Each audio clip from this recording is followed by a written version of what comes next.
Oi, terceirão. Não esqueci de vocês, não. Página 103 do caderno 1EH2. Gases. Transformações que ocorrem no gás, equação geral e efusão gasosa. Então, nós vamos estudar as grandezas, pressão, volume e temperatura típicas de um gás e o que acontece com elas quando uma delas é alterada. Mexeu numa, mexeu em todas. Então, a gente vai ver qual a relação entre elas. Veja no quadro. Transformação isotérmica. Verifique aqui na figura que o termômetro está marcando a mesma temperatura em todos os frascos. Mas nós temos aqui essa parte azul, seria um gás. Uma mesma quantidade de gás, é o mesmo frasco em todos. Qual que é a diferença? O peso que ele está fazendo aqui em cima. Portanto, o peso sobre a superfície é a pressão. Então, está mostrando para a gente que quanto maior for a pressão sobre um gás, num sistema fechado, menor será o volume. Se a pressão é pequena, o volume é grande. Se a pressão é grande, o volume é pequeno. Se a pressão dobrar, o volume cai pela metade. Então, nós temos aqui no gráfico, essa aqui é a chamada curva isotérmica. Todos os pontos que estão em cima desta curva azul apresentam exatamente o mesmo valor de temperatura, por isso que ela é uma isoterma. Então, verifique aqui assim, ó. Desculpa. Então, olha aqui. Quando nós temos uma pressão de 2 atm, o volume é 600. Se a pressão dobrar para 4, o volume caiu pela metade. Quando aqui é multiplicado por 2, aqui foi dividido por 2. Por isso são grandezas inversamente proporcionais, porque a multiplicação é inversa da divisão. Quando um aumenta, o outro abaixa. Então a matemática conta pra gente que toda vez que temos grandezas inversamente proporcionais, se multiplicarmos o valor das duas, vai dar sempre a mesma coisa. Vamos ver lá no gráfico. Se você pegar o 4 com o 300, 4 vezes 300 dá 1.200. Agora eu vou pegar aqui, 2 vezes 600, também deu 1.200. Então, toda vez que nós temos a temperatura constante, se aumentar a pressão, diminui o volume. Se diminui a pressão, aumenta o volume. Multiplicar os valores um pelo outro, vai dar sempre o mesmo resultado. Agora aqui, olha só. Nós temos aquele gás aqui, só que agora, olha o termômetro como está. Está diferente. Mas olha a pressão. A pressão é a mesma. Então, o que nós temos aqui? Nós temos aqui uma pressão constante. Desculpa. Então, se a pressão está constante, nós estamos falando de uma transformação isobárica. Quanto maior for a temperatura, mais as moléculas se agitam, mais empurram esse êmbolo para lá. Porque nós temos a pressão constante. Se fosse uma bexiga, seria a pressão atmosférica em volta. Se você esquentar um balão cheio de ar, ele tende a dilatar. Por isso que os balões lá que levam a gente para passear, eles colocam ar quente dentro para o balão poder subir, porque aumenta o volume e diminui a densidade. Se você guardar uma bexiga cheia no freezer, ela murcha. Então aqui, as moléculas quando aquecem, elas ficam mais agitadas, batem mais no êmbolo, fazendo com que o êmbolo se distancie, ou seja, aumenta o volume. Olha aqui. Quando a temperatura, sempre temperatura em Kelvin, sempre a temperatura absoluta. Para uma temperatura de 100, o gás está ocupando um volume V. Um frasco, né, que está ali. O frasco tem elasticidade, né, se fosse um frasco feito de borracha, ou é um cilindro dotado de êmbolo móvel. Adoro falar êmbolo móvel. Aí se aumenta a temperatura, nós temos um aumento do volume. A temperatura dobrou, o volume também dobrou. Do 200 para o 400 dobrou, o volume também dobrou. Grandezas diretamente proporcionais. A matemática fala para a gente que quando as grandezas são diretamente proporcionais, ao dividir uma pela outra, dá sempre constante. Certo? Vamos ver se é verdade mesmo. O volume 2V dividido por 200, né? Você vai cortar O 2 vai dar V sobre 100. V dividido por 100 dá V sobre 100. 4V dividido por 400, você corta o 4, vai dar V sobre 100. Agora aqui, ó, panela de pressão. Então, nós temos o quê? Olha a espessura do frasco, a espessura da parede do frasco. Significa, então, que o frasco não vai se dilatar, como no processo anterior. Então, aqui nós teremos uma transformação isovolumétrica. O volume vai ser mantido constante. Ao aquecer o gás que está aqui dentro, o que acontece? As moléculas ficam mais agitadas. Se o frasco fosse elástico, ele ia se dilatar, ou empurrar um êmbolo, como foi o caso anterior. Mas como o volume é fixo, as moléculas estando agitadas, elas batem mais na parede do recipiente, ou seja, aumenta a pressão. Quanto mais quente estiver, maior será a pressão. Então, nós temos aqui, à medida que a temperatura aumenta, a pressão também aumenta. À medida que a temperatura diminui, a pressão também diminui. O gráfico parece o do anterior, porém as variáveis do gráfico são diferentes. Como você pode ver aqui, ó, aqui está volume variando em função da temperatura, diretamente proporcional. E aqui nós temos a pressão variando em função da temperatura, que estará sempre na escala Kelvin. Então, como são diretamente proporcionais, a matemática nos diz que, dividindo um pelo outro, vai dar sempre o mesmo valor. Então, nós temos essas três relações. Aqui está faltando T. Portanto, nós temos que a temperatura está constante. Aqui onde está faltando V é o volume que está constante. E aqui onde está faltando P, só tem o volume e a temperatura, é porque a pressão está constante. Então, esse produto se mantém sempre, dá o mesmo valor. Um aumenta, outro abaixa. Os dois aumentando ou os dois abaixando, dá o mesmo valor. Juntando os três, nós temos a chamada equação geral dos gases, o famoso PVT Povotó. Então, se você mexe numa das grandezas, a outra varia em função daquela que foi variada. Então, vamos ter sempre uma mesma quantidade de gás, dizendo, eu dobrei a pressão e tripliquei a temperatura. O que aconteceu com o volume? Você substitui os dados da primeira situação, os dados da segunda situação. A gente, às vezes, coloca I, O, só para falar PVT, Povotó. Temperatura com T maiúsculo, Kelvin. Nunca use graus Celsius. A não ser para transformar em Kelvin, né? Que tem que somar 273. Se tivermos 1 mol de gás, essa relação do produto vezes o volume dividido pela temperatura dá sempre uma constante, que a gente chama de constante R dos gases. Se tivermos exatamente 1 mol de gás na CNTP, condições normais de temperatura e pressão, temperatura de 0 graus Celsius, correspondendo a 273 Kelvin, pressão de 1 atmosfera, e o volume de 1 mol de gás, 22,4 litros. Toda vez que a gente pega isso aqui e multiplica, dá esse valor. Se a gente alterar um aqui, altera os outros lá, usando o PVT Povotó, mas esse valor vai ser sempre mesmo.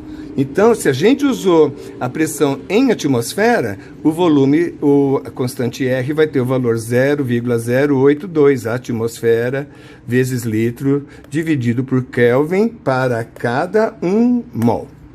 Mas, se nós colocarmos 2 mols, o que vai acontecer? Mantendo a temperatura constante, se eu colocar 2 mols, das duas, uma.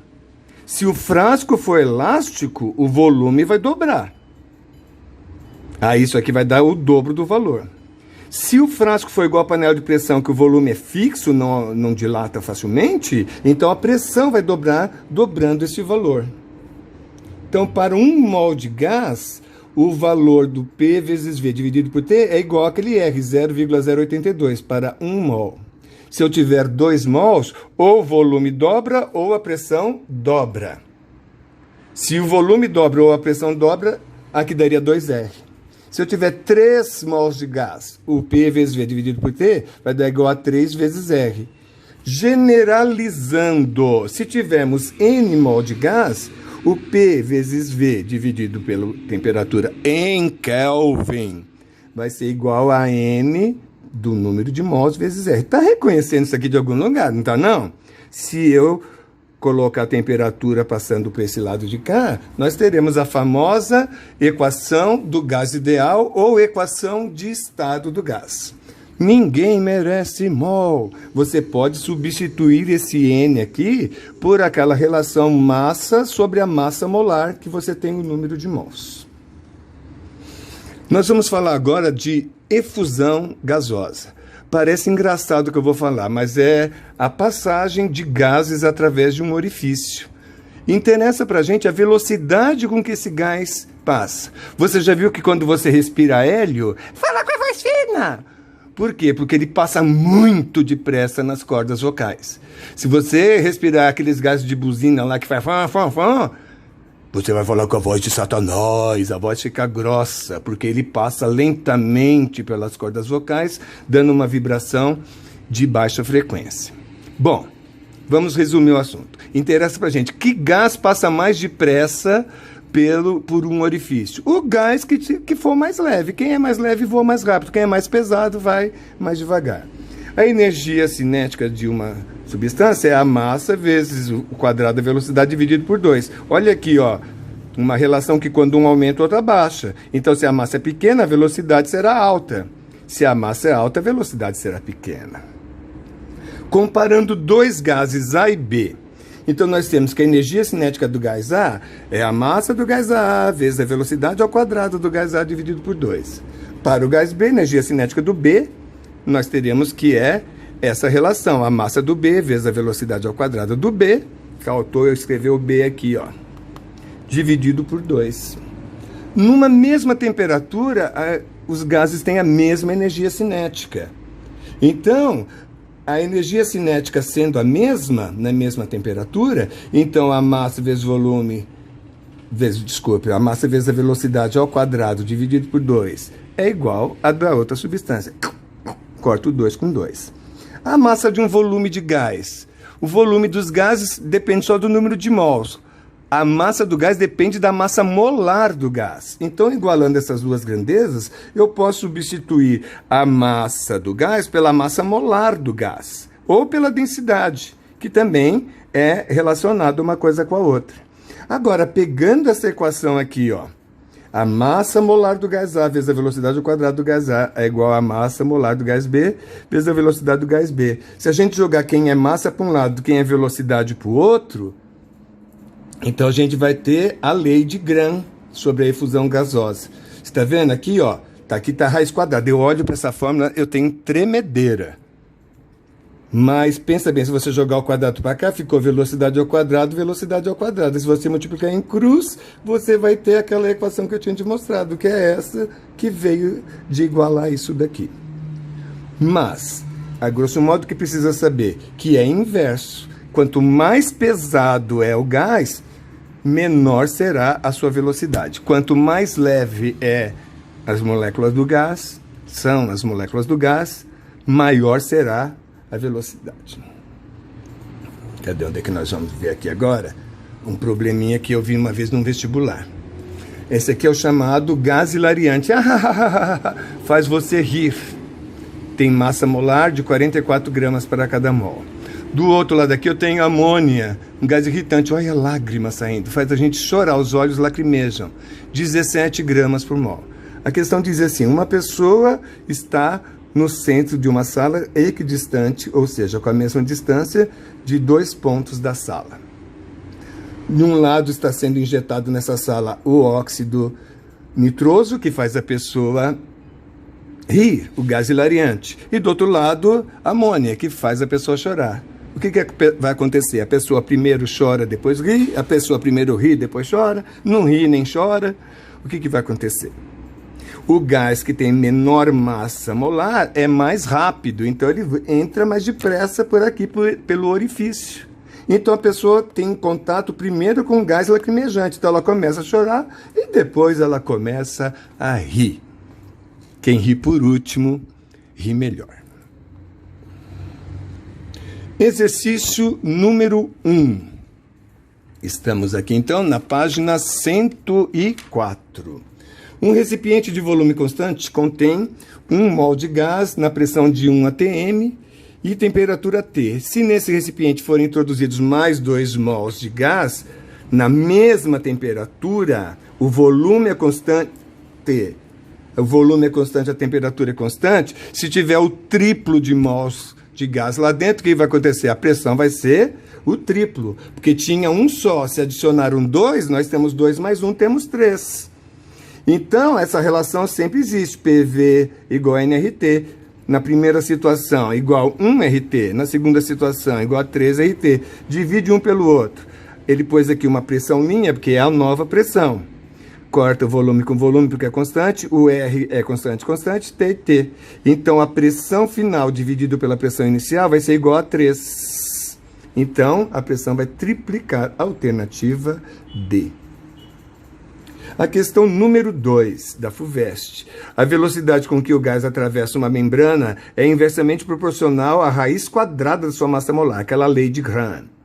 3 bexigas idênticas, feitas de uma membrana permeável, ou seja, permite os gases passarem. Foi exposta ao ar inicialmente vazias. Foram preenchidas cada uma delas com um gás diferente. Os gases utilizados foram o gás hélio, o gás hidrogênio e o gás metano. Não necessariamente nessa ordem, não sei quem é quem. As bexigas foram amarradas com cordões idênticos a um suporte, que está aqui o suporte, as bexigas amarradas. Decorrido algum tempo, moléculas de gás escaparam, porque a bexiga era permeável aos gases. Então, o que está acontecendo aqui? Isso aqui esvaziou mais depressa. Se ele esvaziou mais depressa, ele tinha as moléculas mais leves. No suporte B, no balão B preso ao suporte, escapou menos, ele ainda está flutuando. E esse aqui ainda continua bem cheio, sinal de que ele tem as moléculas mais pesadas. Demora. No início, as 3 estavam em pezinho assim. Essa aqui murchou, por isso que caiu. E esse aqui ainda não murchou. Foi a que murchou menos, ou seja, que escapou menos gás. Portanto, são as moléculas mais pesadas que demoram mais para atravessar. Ele deu na questão as massas molares. A do hélio é 4, a do hidrogênio é 2 e a do metano é 16. Portanto, 16 é o metano, é o mais pesado. O hidrogênio, que tem massa molar 2, é o que escapou primeiro. Então, isso aqui vai ser metano, hélio e hidrogênio. Metano, hélio e hidrogênio. Está aqui a resolução comentada do objetivo. Como a velocidade de difusão é inversamente proporcional à raiz quadrada da massa molar do gás, nós temos a membrana da bexiga permeável à quantidade de H2, vai escapar.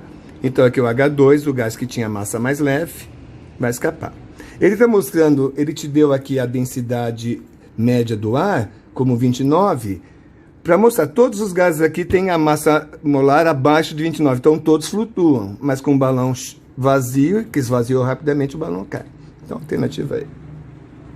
Aqui nessa questão aqui, nós temos, a figura mostra um tubo onde se coloca, simultaneamente na extremidade A, um algodão embebido em amônia na extremidade A. A amônia tem 17 gramas por mol. A amônia é gasosa. É uma solução de amônia que fica liberando NH3. E na extremidade B é um algodão embebido em ácido clorídrico, que também vai estar escapando moléculas do gás HCl. Uma parte fica dissolvida na água e presa no algodão, outra parte escapa porque ele é gasoso. Vedando-se imediatamente o sistema, ou seja, colocou o algodão aqui, pôs a rolha imediatamente. O que vai acontecer? Olha aqui na equação química que ele ofereceu. Amônia mais ácido clorídrico, os dois no estado gasoso, formam um sólido. Esse sólido se deposita no tubo de vidro. A metadinha do tubo está aqui, ó, o ponto médio da distância. Mas o sólido se formou mais para cá. Sinal de que esse gás A, que é a amônia, que tem massa baixa, massa molar mais baixa do que a do cloro, quase a metade. Então, o que acontece? Ele é mais rápido. As moléculas do ácido clorídrico são mais lentas, então eles vão se encontrar não no ponto médio, mas mais perto aqui do mais lento. É correto afirmar que as moléculas do gás se movem ao longo do tubo com a mesma velocidade. Não, a amônia é mais rápida do que o ácido clorídrico. O sólido se formará no ponto médio do tubo. Não, vai se formar no ponto mais próximo do HCl por ser mais pesado. Como a temperatura dentro do tubo se mantém constante, a densidade dos dois gases será a mesma. Não, porque a densidade depende da massa molar do gás. Como a amônia tem a massa menor, ela é menos densa, por isso é mais rápida. O sólido se formará mais próximo da extremidade A, mais próximo da extremidade B, que é onde está o ácido clorídrico. Ai, meu Deus, qual será a alternativa correta? Por apresentar menor massa molar, a velocidade de difusão do gás da amônia é maior do que a velocidade do ácido clorídrico, a alternativa E, de então. Aí ele quis relacionar que a velocidade da amônia é 1,4 vezes maior do que a velocidade do ácido clorídrico. Isso dividido por isso dá 1,4. Joga o HCl para cá. Então, a velocidade de difusão da amônia é 1,4 vezes a velocidade do ácido clorídrico. Alternativa E. Questão número 4. Vamos pôr a questão aqui no ar. Pronto. Metano começa a escapar por um pequeno orifício com a velocidade de 36 mililitros por minuto. Se o mesmo recipiente, nas condições, contivesse o brometo de hidrogênio, qual seria a velocidade inicial do escape? Então, a velocidade dos gases, aqui o metano em cima, embaixo. Como é inverso, ó, ele está aqui, se multiplicar em cruz, você tem aquele produto constante de grandezas inversamente proporcionais. Então, a velocidade do metano, 36. A velocidade do ácido bromídrico, não sei. A massa molar do HBr, H é 1, BR é 80, então vai dar 81. A massa molar do metano, 12 com 4 vezes 1 dá 16. Então, aqui a raiz quadrada, 9 sobre 4. Então, se você faz aqui velocidade vezes 9 é igual a 36 vezes 4. Você simplifica, você vai ter, então, a velocidade do HBr sendo como 16 mililitros por minuto. E aí, conseguiu fazer tudo? Entendeu tudo? Acompanhou? Qualquer dúvida, me envia lá no ClassApp sem problema. Tá bom? Tudo de bom para você.